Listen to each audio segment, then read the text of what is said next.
जागर भइरहिदिन्छ, कहिले छल भई उर्लिदिन्छ, सम्हाल्नै गाह्रो भोजन बहकिने मन, बहकिने मन, बहकिने मन, बहकिने मन, बहकिने मन।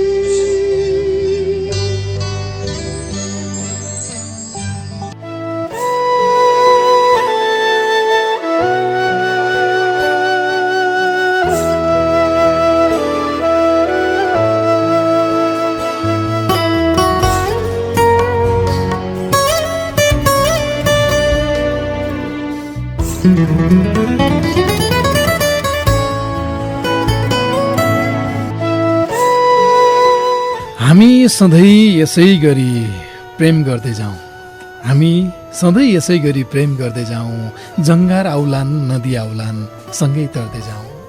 हामी सधैँ यसै गरी प्रेम गर्दै जाउँ, जङ्गार आउलान् नदी आउलान् सँगै तर्दै जाउँ। केही कमी कमजोरी त होलान् जिन्दगीमा, केही कमी कमजोरी त होलान् जिन्दगीमा।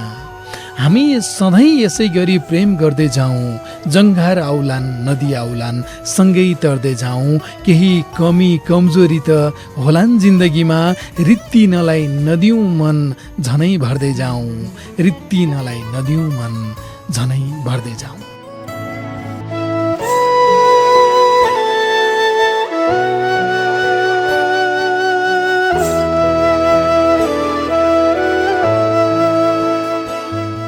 कुनै रमणीय स्थान थियो त्यो एकान्त। म मेरी प्रेमिकाको काखमा आफ्नो टाउको राखेर प्रेमिका र प्रकृति दुवैको स्वाद लिइरहेको थिएँ। हाम्रो प्रेम भएको थुप्रै समय बितिसकेको हुनाले अब रोमान्टिक गफ हामीसँग त्यति धेरै त थिएन, तर भेटघाट र रोमान्टिक क्रियाकलापमा भने कुनै कमी आएको थिएन। अनि यी बाहेक खासै बात मार्नलाई चाहिँ जे पाए उही विषय हुने गर्थ्यो। तर ती विषयमा भने हाम्रो कुरा सधैँ बाजिरहेको हुन्थ्यो। त्यो दिन पनि त्यस्तै भयो। त्यो दिनको विषयवस्तु थियो स्वार्थ। यसै कुरा उठ्दा एउटा प्रसङ्गमा उसले भनिदिए, स्वार्थी को हुँदैन र कुन कुरामा स्वार्थ नरहेको हुँदो हो? मैले भने, त्यसो होइन, सबै कहाँ स्वार्थी हुन्छन् र? म मान्दिनँ, उसले च्याठिएर भने। म आफ्नो टाउको उसको काखबाट उठाउँदै झपार्दै भनिदिन्छु, what do you mean? I mean, उसले भने, यही कि सबै थोकमा स्वार्थ हुन्छ र सबै स्वार्थी हुन्छन्। यो उसले अघिको भन्दा नम्रै भएर भनेकी थिए। त्यसो भए कि एउटी आमाले आफ्ना छोराछोरीलाई स्वार्थवश प्रेम गरेकी हुन्छे? मैले सोधेँ। तिमी बुझ्दैनौ, सत्य यही हो, उसले भने। उसले अब मलाई अचम्मज बनाइदिए। मेरो के लाग्छ, यसरी भनिदिए मानौ ऊ पनि सन्तानवती भइसकेकी छ र आफ्ना छोराछोरीहरूलाई स्वार्थवश प्रेम गरिरहेकी छ। मलाई त्यस केटीसँगसित तर्क गर्न मन लागेन। यसमा एउटा प्रमुख के कारण पनि थियो भने ऊ म भन्दा राम्रै तर्क गर्थे। यसर्थ म टुङ्गोमा पुग्न चाहन्नथेँ। यसैले भनिदिएँ, भइगयो, यस कुरामा धेरै तर्क नगरौँ, यी सब नचाहिने कुरा हुन्। त्यसो भन्दा म बडो लाचार र पराजित अनुभव गरिरहेको थिएँ। त्यो उसले स्पष्टसित बुझी र मतिर हेरेको दृष्टि फ्याँकेर चुप लागि। निकै बेरको मौनता पश्चात उसले भने, एउटा प्रश्न गरौँ तिमीलाई? अवश्य। केही हेपे जस्तो आवाजमा उसले कुनै शिक्षकले आफ्नो कमजोर विद्यार्थीलाई चाहिँ सोधी, तिमी मलाई किन प्रेम गर्छौ? अब म परे फन्दामा। मैले पनि त्यति बेला वास्तवमै कमजोर विद्यार्थी चाहिँ अनुभव गर्न थालेँ। यो के प्रश्न? म उसलाई कति मात्रामा प्रेम गर्छु यो सोधे भनिदिन्थेँ, तर यो किन भन्ने प्रश्नलाई के कारणले चित्त बुझाउने? चित्त बुझ्दो उत्तर तत्काल जानिन र भने, यो कस्तो प्रश्न? उसले आफ्ना दुवै हत्केलाले मेरो पाखुरा समाउँदै भने, भन न प्लिज, तिमी मलाई किन प्रेम गर्छौ? सोचेँ, जेसुकै भनिदिए पनि भयो, यसैले भनिदिएँ, तिमी राम्री छेउ। त्यसैले मलाई थाहा थियो यो चित्त बुझ्दो उत्तर होइन, कमसेकम ऊ जस्तै केटीले खोजेको उत्तर त झन् किमार्थ होइन। यहीँनिर मलाई आफूले खोजेकी प्रेमिकाको तीक्ष्णतामा धिक्कार लाग्यो। आफूभन्दा तीक्ष्ण युवतीलाई प्रेम गर्नुको घाटा म ब्याजसहित बेहोर्ने गर्थेँ कहिलेकाहीँ। आज पनि त्यस्तै हुन गइरहेको थियो। यो के उत्तर दिएको पटक्क चित्त बुझ्दो भएन। अब के उत्तर दिउँ त? म बिलखबन्दमा परेँ। उसले भने, त्यसो भए के त राम्री त अरू थुप्रै केटीहरू पनि छन्, के ती सबैलाई प्रेम गर्दै हिँड्ने त महाशय? मलाई उसको यस प्रश्नमा दिमाग खियाउन भन्दा पनि अब आएर जिस्कने मुड भयो भने तिम्रो माया लाग्छ नि त मलाई, त्यसैले म तिमीलाई प्रेम गर्छु। म हाँसिरहेको थिएँ। उसले म जिस्केको बुझी र सोधी जिस्केको? उसले अलिकति रिसाए झैँ गरी र पछिल्तिर फर्की। म भने त्यही प्रश्नको उत्तर सोच्ने उद्यममा लागेँ। उत्तर आएको खण्डमा ऊ आफ्नो रिस शान्त गराएर मसित प्रभावित हुन सक्थे। ऊ पछिल्तिर फर्केर बसेकी छ। अचानक दिमागमा एउटा कुरा फुर्यो भने ए ल तिम्रो प्रश्नको उत्तर आयो। यसो भन्दा ममा केही उत्तेजना सञ्चार भइरहेको थियो र ऊ पनि अब मैतिर फर्केर सोधिरहेकी थिए के? मैले भने म तिमीलाई यस कारण प्रेम गर्छु किनकि अरूलाई प्रेम गर्न सक्दिनँ। तर किन हो यसो भनिसकेपछि मलाई आफ्नो मूर्खतापूर्ण उत्तरप्रति आफैसित हाँस्न मन लागिरहेको थियो। सोचे कि यो उत्तरले पनि मैले उसको चित्त बुझाउन सकिनँ। म बुझ्न सक्थेँ उसको मुहारको रङ्ग र आकार। उसले केही बोल्नु जरुरी नै थिएन। मैले लख काटिसकेको थिएँ कि उसको मनभित्र के प्रतिक्रिया चलिरहेको छ। अरूलाई चाहिँ तिमी किन प्रेम गर्न सक्दैनौ महाशय? ऊ मलाई र्याक्ती पार्न चाहन्छे, मानौ म कठघरामा उभिएको अभियुक्त हुँ र ऊ वकिल। यसर्थ स्पष्टीकरण दिनै पर्यो भने किनकि म तिमीलाई प्रेम गरिरहेको छु। हो त्यही त म सोध्छु, तिमी मलाई किन प्रेम गर्छौ? ऊ पुनः कड्किन्छे किनकि म अरूलाई प्रेम गर्नै सक्दिनँ। ऊ जुरुक्क उठी भुइँमा राखिएको आफ्नो ह्यान्डब्याग पनि बोकिएर भने this is too much, you are irritated me. ऊ अब हिँड्न लागि भने यो प्रश्नको चित्त बुझ्दो उत्तर नभेटुन्जेल मलाई भेट्ने कोसिस नगर्नु, यु गट इट। यति भनिसकेर ऊ लमक लमक हिँडे। म ट्वा परेर उसलाई आश्चर्यचकित दृष्टि लगाइरहेँ। मेरो के लाग्छ ऊ यस्तै साइको बनिदिन्थे कहिलेकाहीँ। बेला बेला यसै गरी डेटिङ स्पटबाट जुरुक्क उठेर गइदिन्थे। ठुलो न्यु चाहिँदैन थियो। कहिलेकाहीँ मेरो बढेका लामा लामा दारी किन नकाटेको भन्दै सन्किएर पनि हिँडिदिन्थे। ऊ यस्तै थिए तर जस्ती थिए मेरा लागि प्यारी थिए।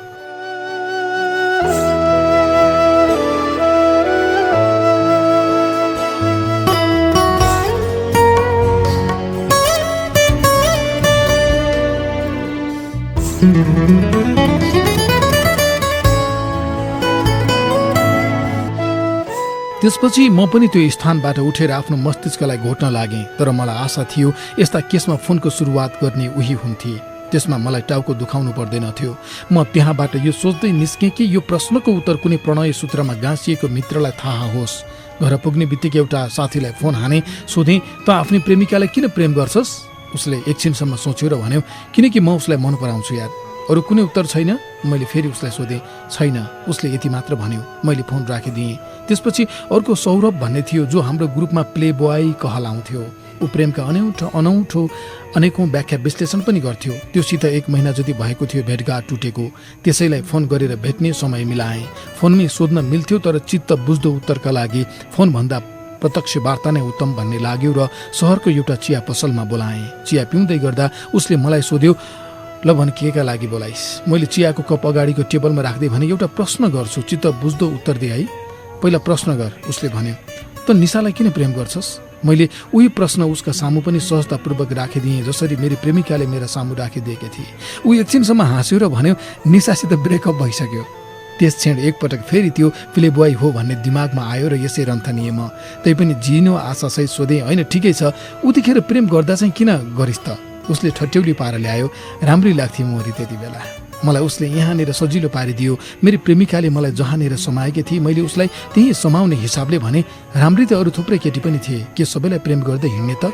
हो त, उसले भने पाए जति सबैलाई भ्याउने हो। अलिक भिन्न उत्तर देला कि भनेको तर उसले आफ्नो प्ले बोय फना देखाएर छोड्यो। एकछिन अघिको सजिलो पुनः अप्ठ्यारो न अप्ठ्यारो स्थितिमा परिणत भइहाल्यो। के अब म यही उत्तर लिएर प्रेमिकाका अघिल्तिर जाउँ? उसित बिदा लिएर म त्यहाँबाट बेपत्ता भएँ। पुनः मस्तिष्कमा त्यही प्रश्न बारम्बार आइराख्यो। बाटोमा हिँडिरहेका गाडी र मान्छेहरू आँखाले देखि त रहेको थियो तर तिनको परिचय मस्तिष्कमा स्पष्ट थिएन। अर्थात् तिनको स्वरूप र आकारबारे मस्तिष्क शून्य प्राय र चेतनाहीन थियो। अचानक एउटा स्कुलदेखिको साथी भेटियो। म आफ्नै धुनमा भएकाले उसलाई स्पष्ट देख्न पाइनछु। उसैले बोलाइराखेको थियो। ऊ स्कुलदेखि नै एउटी केटीलाई प्रेम गर्दै आइरहेको थियो। त्यो उसको टोलकै थिए र अहिले ऊ 2-3 थान बच्चाकी आमा पनि भइसकेकी थिए। लाग्यो यसलाई सोधे के भन्ला, यसर्थ सोधिदिएँ उही कण्ठाग्र प्रश्न। यद्यपि सोधिसकेपछि मलाई यसकारण पछुतो भयो, कतै मैले त्यसको घाउ, यदि घाउ अझै ताजै भएको अवस्था हुँदो हो त त्यसमा कतै नुनचुक छर्दिने काम त गरिन। तर उसले रत्तिभर त्यस किसिमको घायल प्रेमी वा पीडित प्रेमीको हावभाव देखाएन र सहजतापूर्वक भन्यो, यार त्यो केटी लायक के थिए प्रेम गर्नलाई, सायद त्यसैले मैले त्यसलाई त्यति धेरै प्रेम गरेँ। यो अलिक भिन्न र नौलो उत्तर भए पनि मलाई त्यति चित्त बुझेन। आफ्ना लागि भए त मलाई जुनसुकै उत्तरले पनि चित्त बुझ्थ्यो होला, तर मेरो प्रेमिकाका लागि भने यो उत्तर हलुको र चित्त नबुझ्दो हुन सक्ने आशंकाले म त्यसै अझै पिरुलिरहेँ। उसित बिदावारी भएर निस्किएर आफ्नै निवासमा आएर पलङमा खुत्रुक्क पल्टिएँ, आफ्नै प्रेमिकाको सुन्दर मुहार सम्झिँदै। तर त्यो सुन्दर मुहारले कता कता मलाई भयभीत बनाउन थालेको थियो र ठिकठाकसँग सम्झिन पनि सकिनँ। अझ चाहिन भन्दिउँ न। त्यसपछि पनि त्यही प्रश्नको जिज्ञासाले एउटा अर्को साथीलाई फोन गर्ने अन्तिम प्रयास गरेँ। त्यसले त मलाई उल्टै हकार्यो पो, भन्यो, के म आफ्नै प्रेमिकालाई प्रेम नगरेर घृणा गरौँ त? धन्न त्यसले यो भनेन कि म आफ्नै प्रेमिकालाई प्रेम नगरेर तेरी प्रेमिकालाई प्रेम गरौँ। यसो भनेर त्यसले आफ्नो रिसिभर फ्याक्ट राखेको थियो। मलाई भने मनमा यति रिस उठिसकेको थियो कि मैले मनमा नै सङ्कल्प गरेँ त्यसलाई जीवनमा कहिल्यै फोन गर्ने छैन। अब भने मलाई लाग्न थालिसकेको थियो कि म पागल हुँदैछु। यो पागल हुनुभन्दा बरु एकपल्ट प्रेमिकासित भेट गरेर म किन यस कुराको छिनोफानो नगरौँ। यसर्थ अरू बेला त्यसरी ऊ रिसाएर जुरुक्क उठेर भागेको क्षणमा आफै फोन हान्थे, तर त्यस बखत मेरो धैर्य पटक्कै भएन र आफैले उसैलाई फोन हानेर अघिल्लो दिन भेट्ने स्थान र समय निर्क्योल गरेँ। ऊ मैले तोकेको समय र स्थानमा ठ्याक्कै आइपुगे। मैले नाटकीय चाहिँ प्रतीत हुने पाराले दुई हात जोड्दै उसैलाई भने, लौ गुरु, म हजुरका सामु हारेँ। यो प्रश्नको उत्तर के हुनुपर्ने हो हजुरको मुखारबिन्दबाट श्रवण गर्न पाए म धन्य हुने थिएँ कि। यदि भनिसकेर मैले त्यस प्रश्नको उत्तर खोजेका घटना र ती उत्तर सबैको वृत्तान्त उसलाई सुनाइदिएँ। त्यति जब प्रश्नका लागि यति बित्न सताइयो तिमी भन्नेमा मलाई विश्वास नै लागिरहेको छैन। उसले केही हाँस्दै कुरालाई एकदमै मामुली पार्दै भने। मलाई भने मनमा रिस उठिरहेको थियो।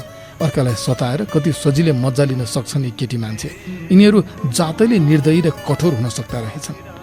तिमीले दुनियाँलाई सोध्दै हिँड्यौ, तर मात्र एकपल्ट आफैलाई सोधेको भए पनि त हुन्थ्यो। उसले भने, ल सुन, म तिमीलाई किन प्रेम गर्छु थाहा छ?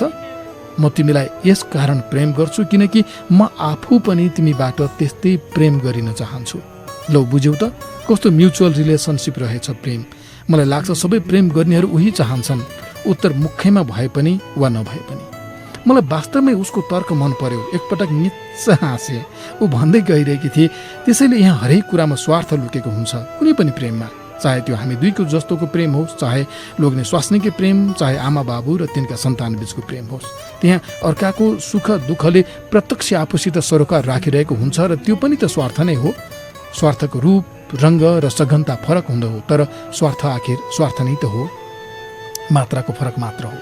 म मेरी प्रेमिकालाई एकटकले हेरिरहेको थिएँ। उसका कुराहरू तर्कपूर्ण हुँदा हुन्। म तर्क गर्न सक्दिनँ, तर यति कुरा उसले मलाई डिस्कस परेकै दिन भनिदिएको भए हुन्थ्यो। म यत्रो विधि दुःख पाउँदिन थिएँ। जान्दिनँ अगाडि उसले मलाई अझै कति सताउनु छ।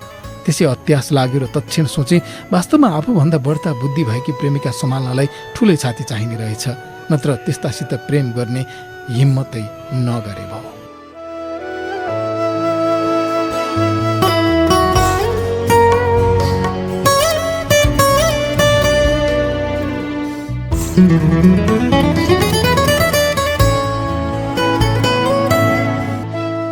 पहिराइदिए प्रेम माला सम्हालेर राख्नु, पहिराइदिए प्रेम माला सम्हालेर राख्नु, बरु यसै जीवन जाला सम्हालेर राख्नु।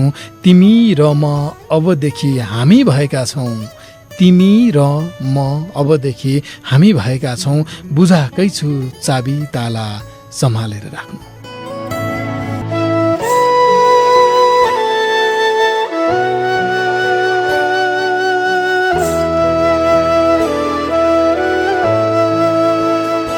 हरेक हप्ता थाहा संसार नेटवर्कबाट आउँछ, एकैछिनमा जान्छ, तर सबको मनमा छाउँछ।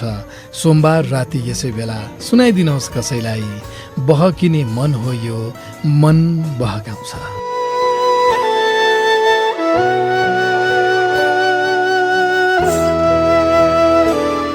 तपाईँले एकपटक सुनेपछि धेरै पछिसम्म पनि याद गर्ने एउटा रेडियो कार्यक्रम बहकिने मन।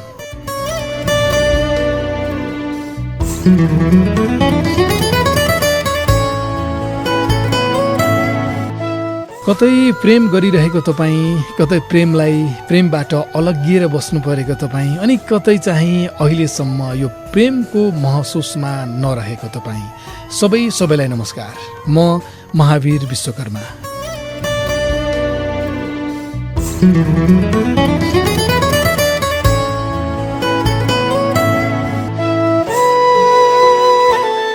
बाछिटा घरभित्रै छिरेपछि भित्तामा प्लास्टिकले छेक्न हतारिने काका काकीहरू जस्तै आज फेरि हतार तपाईँको छेउमा टुप्लुक्क आइपुगे। साथी भीम विश्वकर्मासँगै बर्खे झरी दर्किरहँदा ताल भयो होला कतै, कतिको त घर न घाटको चाल भयो होला कतै, लाला बाला स्याहार गर्दै कसो गरी बस्नु भो खै, पानी पस्दा घरभित्रै बेहाल भयो होला कतै।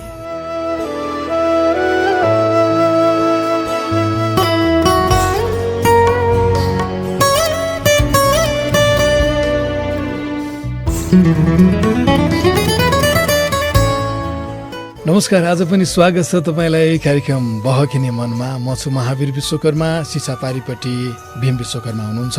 थाहा सञ्चार नेटवर्क काठमाडौँबाट आउने यो कार्यक्रम यति बेला देशभरिका 145 भन्दा धेरै रेडियोहरूबाट एकैसाथ प्रसारण भइरहेको छ। बहकिने मनको आधिकारिक फेसबुक पेज जुन 1,81,000 भन्दा बढी साथीहरूले लाइक गर्नुभएको छ, त्यहाँबाट पनि प्रसारण भइरहेको छ। बहकिने मनमा सुरुवातमा आज मैले एउटा कथा वाचन गरेँ। सुबिन भट्टराईले लेख्नुभएको कथा हो यो। उहाँको कथाकी पात्र कथा सङ्ग्रहमा तिमी मलाई किन प्रेम गर्छौ शीर्षकमा यो कथा रहेको थियो। सुबिन भट्टराईको कथा सङ्ग्रह कथाकी पात्रबाट मैले आज लिएँ। तिमी मलाई किन प्रेम गर्छौ शीर्षकको कथा सुरुवातमा। र आजको विषय पनि बहकिने मनमा यही रहेको छ कि कोही कसैलाई किन प्रेम गर्छ, यो हो आजको प्रश्न चाहिँ। बहकिने मनको फेसबुक पेजमा दिउँसो नै मैले लेखेको थिएँ यो विषय रहन्छ आज भनेर। धेरै साथीहरूले त्यहाँ कमेन्ट गर्नुभएको छ, तपाईँको विचारहरू पनि लिएर आएको छु। अन्तमा मलाई आफ्नो विचार पनि राख्नु छ। तपाईँहरू सँगसँगै तपाईँको कुरा सुन्दा सुन्दै मलाई पनि आफ्नो विचार राख्नु छ। साताको 6 मुक्तक पनि लिएर आएको छु, त्यो पनि सुनाउनु छ। फोनमा आउनुहुने साथीहरूले चाहिँ मुक्तक मात्रै सुनाउने हो है, यो प्रश्नको विचार चाहिँ होइन। फोन गर्नको लागि चाहिँ महिला साथीहरूले 01 42 68 803 नम्बर डायल गरेर आउनुहोला। पुरुष साथीहरूले 01 42 67 279 नम्बर डायल गरेर आउनुहोला। यौनिक तथा लैङ्गिक अल्पसङ्ख्यक समुदायका साथीहरूले यी दुवै नम्बरमध्ये जुन नम्बर डायल गरेर आउनुभए पनि हुन्छ, 01 42 68 803 या 01 42 67 279। फोनमा कोही साथी चाहिँ आउनु भएको छ, तर म यहाँ पहिले मुक्तक पढौँ भन्ने लागेको छ। साताको 6 मुक्तक अन्तर्गत है भीमजी, म 3टा मुक्तक पढिहाल्छु, त्यसपछि उहाँसँग कुरा गरौँ। साताको 6 मुक्तकको लागि चाहिँ हामीले बिहिबार बहकिने मनकै फेसबुक पेजमा स्ट्याटस लेख्छौँ, त्यहीँ प्राप्त भएका मुक्तकहरू मध्येबाट लिएर आउँछौँ। योचोटि पनि 357वटा जति मुक्तक मध्येबाट 6वटा मुक्तक हामीले छानेका छौँ। पहिलो मुक्तक दिलीप बाबु खड्का, रुकुम पश्चिमका साथी हुनुहुन्छ। कुनै ठुलो सोच विचार पनि मात्र रहरमा आउँछ, दुःख पीडा भोकमरी सब गरिबको घरमा आउँछ। कुनै ठुलो सोच विचार पनि मात्र रहरमा आउँछ, दुःख पीडा भोकमरी सब गरिबको घरमा आउँछ। भ्रष्टाचार गर्नेहरूले करोडौँ लुट्दा अत्तो पत्तो हुँदैन, गरिबले चक्लेट चोरे पनि फोटो पोस्टरमा आउँछ, गरिबले चक्लेट चोरे पनि फोटो पोस्टरमा आउँछ।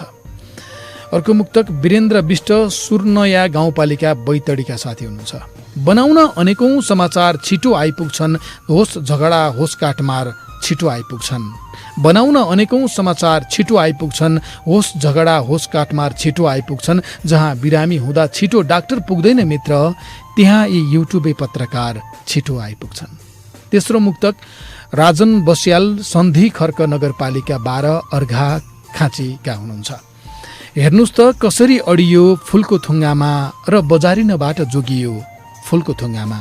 हेर्नुस् त कसरी अडियो फुलको थुङ्गामा र बजारिनबाट जोगियो फुलको थुङ्गामा। सोचेकै समयमा विलिन नहुँदो रहेछ जीवन, झरेको शीत पनि ठोकियो फुलको थुङ्गामा, झरेको शीत पनि ठोकियो फुलको थुङ्गामा। अरू 3वटा मुक्तक चाहिँ बाँकी छ। म यो क्रममा चाहिँ फोनमा आउनुहुने साथीसँग कुरा गर्छु। बर्दियाबाट रिनाल्डो बुढा छेत्री हुनुहुन्छ। रिनाल्डो नै हो भीमजी कि रोनाल्डो? रिनाल्डो नै म सोध्छु है त। तपाईँलाई स्वागत छ बहकिने मनमा। हजुर दाइ, छड्के सलाम, नमस्कार है। ल नमस्कार। रिनाल्डो बुढा छेत्री हो तपाईँको नाम? हजुर दाइ हजुर। ए म प्राय अब खेलाडीहरू चाहिँ रोनाल्डो सुनिरहेको नि त होइन। मेरो चाहिँ रिनाल्डोबाट है दाइ। ए रोनाल्डिनो एकजना ब्राजिलको अहिलेको रोनाल्डो त चर्चित त पोर्चुगलका भइहाल्यो होइन। हजुर दाइ। युरो कप सकिएको छ केही दिन अघि मात्रै।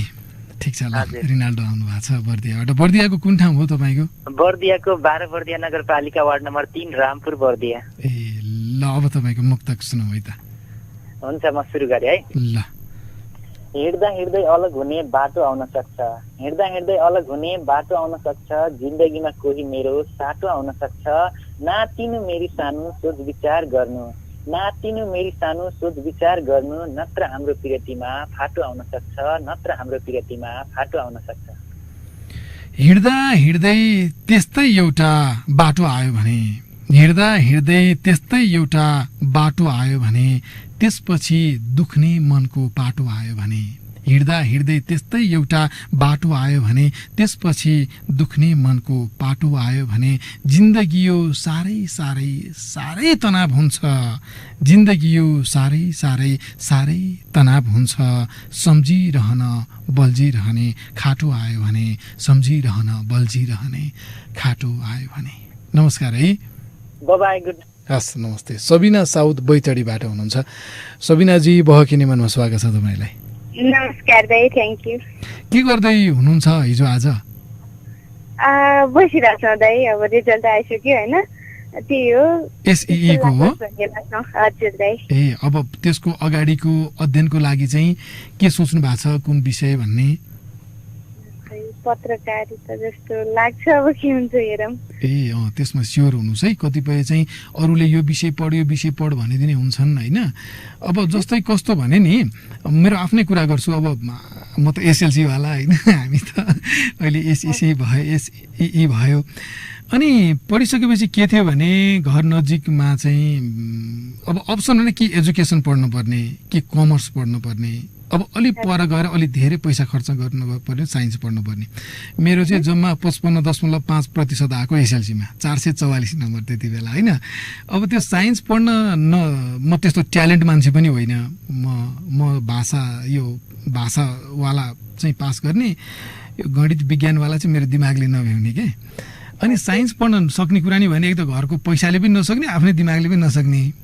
साइन्स जस्तोले पढ्नुपर्ने भन्ने हुन्छ त्यस्तो। त्यसपछि अनि मलाई शिक्षण पेसा चाहिँ त्यो मलाई कस्तो लाग्ने भने अरूलाई धेरैलाई बुझाउने कुरा चाहिँ धेरै कठिन काम हो त्यो भन्ने लाग्ने के। आफूले बुझ्नु त ठिकै हो, तर अरूलाई बुझाउनु त त्यो त धेरै गाह्रो हुन्छ। त्यतातिर पनि नजाउँ, किनकि अरूलाई त कसरी बुझाउने हो अरूको दिमागभित्र पसेर भन्ने लाग्ने। र बिचको चाहिँ कमर्स नै भयो, म्यानेजमेन्ट। त्यसो हुँदाखेरि म्यानेजमेन्टबाट +2 पनि गरेँ, ब्याचलर पनि गरेँ। जब म ब्याचलर गरेर काठमाडौँ आइसकेपछि मेरो रुचिको विषय चाहिँ पोलिटिकल साइन्स भयो कि। मैले मास्टर डिग्री चाहिँ पोलिटिकल साइन्समा गरेँ। त्यसो हुँदा हाम्रो रुचि छनौटमा पनि कहिलेकाहीँ चाहिँ कन्फ्युजन हुन्छ भनेर मात्र मैले यति प्रसङ्गहरू जोडेको। एउटा कुरा कि पत्रकार यदि हामीले विषय नै पढ्ने हो भने पछिको लागि चाहिँ होइन कस्तो काम भन्ने कुराहरू के हुन्छ?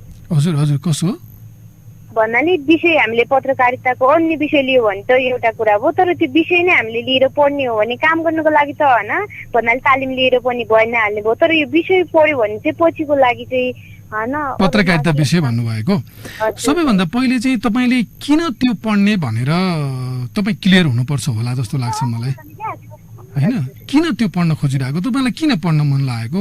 तपाईँलाई अब जस्तै कति साथीले म गाउँ समाजको यस्तो अन्याय अत्याचार भएको घटनाहरू बाहिर लिएर आउँछु यस्तो यस्तो भनिरहनु भएको हुन्छ होइन। अब त्यो भावनात्मक मात्रै नभएर सत्य नै त्यही हो भने त त्यो गर्न पनि सकियो।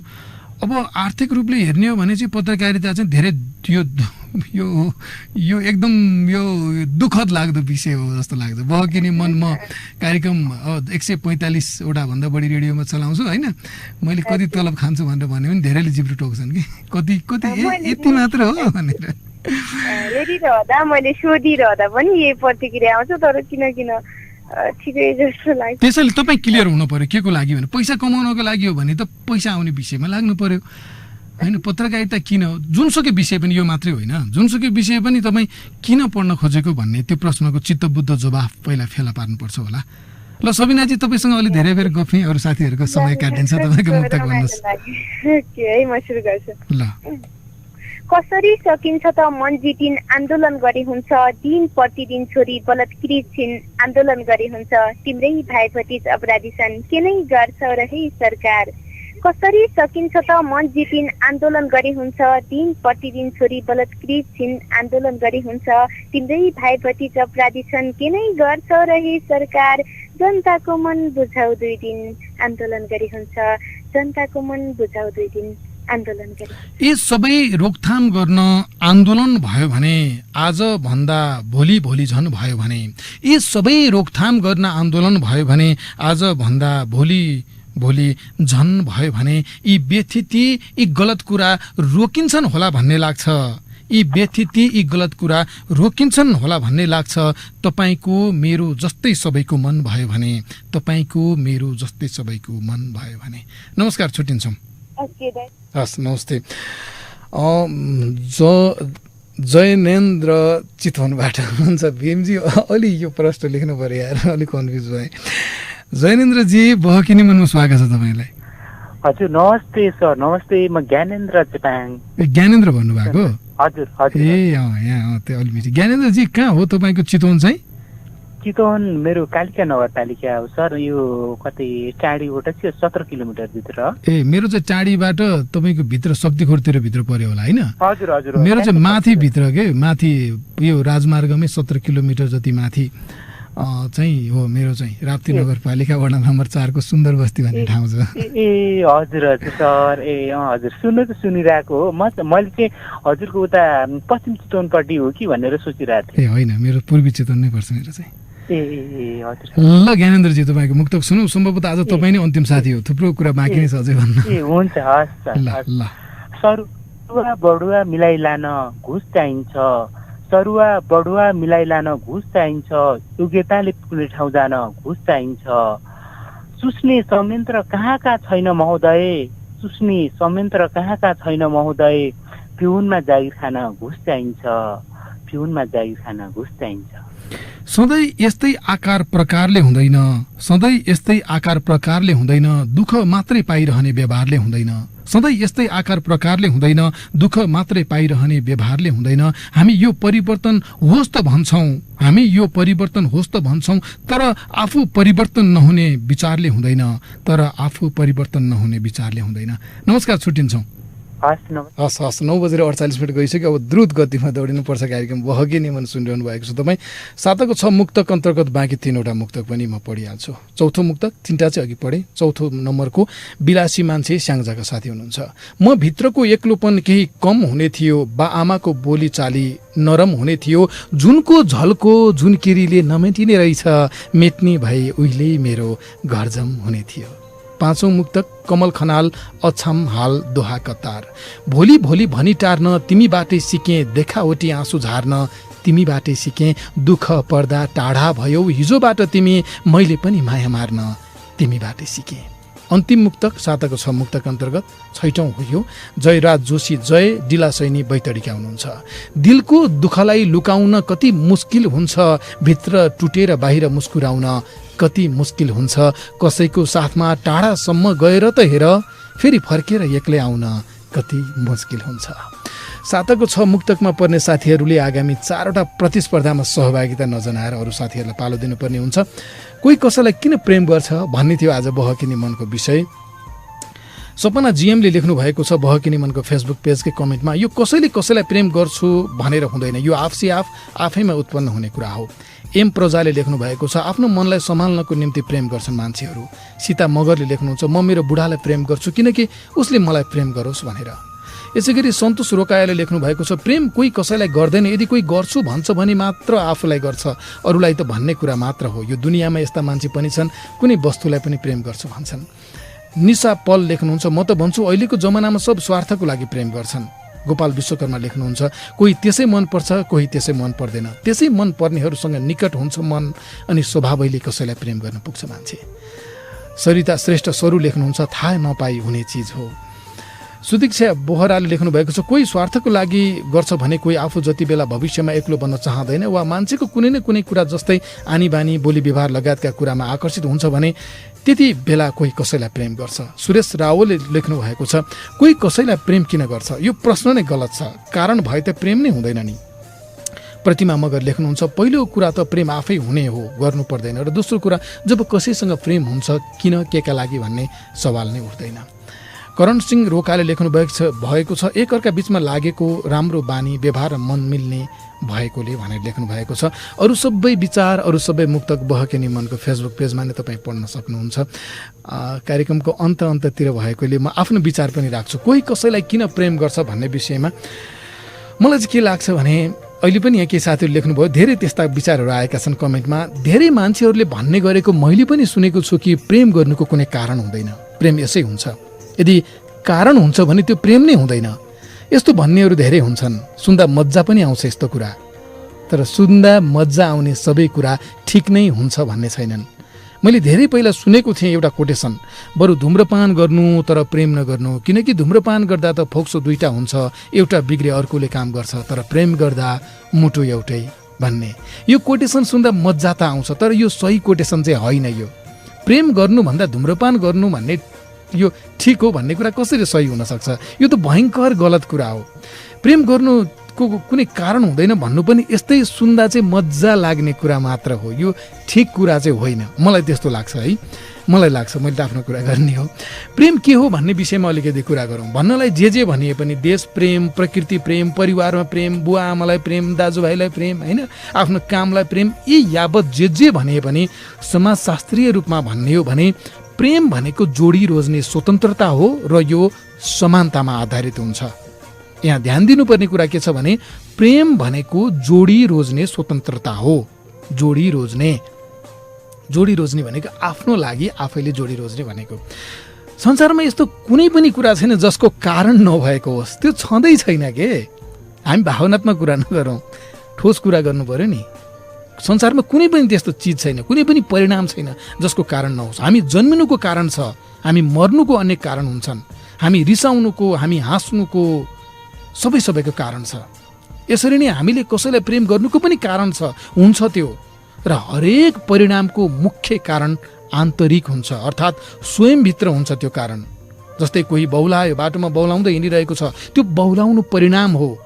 कारण अनेक हुन्छन्। कारण के, ऊ प्रेममा बिछोड भएर बौलायो, अथवा बैंकको ऋणले चुरुम्म डुबेर बौलायो, अथवा बाढी पहिरोले उसको घर खेत लगायत परिवारको सबै सदस्य बगाएर लिएर गएर सबैको मृत्यु भएर ऊ बौलायो। कारण अनेक हुन्छन्, बौलाउनु परिणाम हो। त्यसैले हरेक कुराको कारण हुन्छ। त्यसो भए प्रेम गर्नुको पनि कारण हुन्छ। र अघि मैले भने हरेक कारण आन्तरिक हुन्छन्, स्वयंभित्र हुन्छन् प्रमुख कारण त्यसको, हरेक परिणामको स्वयं कारण। यदि प्रेम गर्नु परिणाम हो भने त्यसको कारण स्वयंभित्र हुन्छ पहिला। त्यसैले कसैले कसैलाई प्रेम गर्नुको कारण हुन्छ। अब अगाडिको जीवन यो मान्छेसँगै बाँच्न पाइदिए हुन्थ्यो भन्ने भाव आफूभित्र उत्पन्न भएसँगै कसैले कसैलाई प्रेम गर्छ। मलाई त्यस्तो लाग्छ। म फेरि पनि दोहोऱ्याएर भन्छु, अब अगाडिको जीवन यो मान्छेसँगै बाँच्न पाइदिए हुन्थ्यो भन्ने भाव आफूभित्र उत्पन्न भएसँगै कसैले कसैलाई प्रेम गर्छ। यति आजलाई कार्यक्रमको अन्तमा छौँ। यतिन्जेल कार्यक्रम सुनेर बसिदिनु हुने तपाईँ सबैप्रति आभार। यो बन्द कोठाभित्रको मेरो आवाज तपाईँसम्म पुर्याउने आत्मीय मित्र भीम विश्वकर्माप्रति कृतज्ञता व्यक्त गर्न चाहन्छु। बहकिने मन सोमबार राति 9:18 जति जाँदा थाहा संसार नेटवर्क काठमाडौँबाट आउँछ। देशभरिका 145 भन्दा धेरै रेडियोहरूबाट बहकिने नामकै युट्युबमा पनि तपाईँ यो कार्यक्रम केही बेरपछि सुन्न सक्नुहुन्छ। आजको श्रृङ्खलाबाट म महावीर विश्वकर्मा पनि अन्तमा मिल्दो जुल्दो मुक्तक राख्दै बिदा हुन्छु। किन कोही लगाई यौवन प्रेम गर्छ होला, आफै भन्दा बढी झन् प्रेम गर्छ होला। किन कोही लगाई यौवन प्रेम गर्छ होला, आफै भन्दा बढी झन् प्रेम गर्छ होला। सायद एउटै जवाफ यसको नहुन नि सक्छ, सँगै बाँच्ने भएर मन प्रेम गर्छ होला, सँगै बाँच्ने भएर मन प्रेम गर्छ होला। हवस्, जान्छु, अर्को हप्ता आउँछु नि। नमस्कार।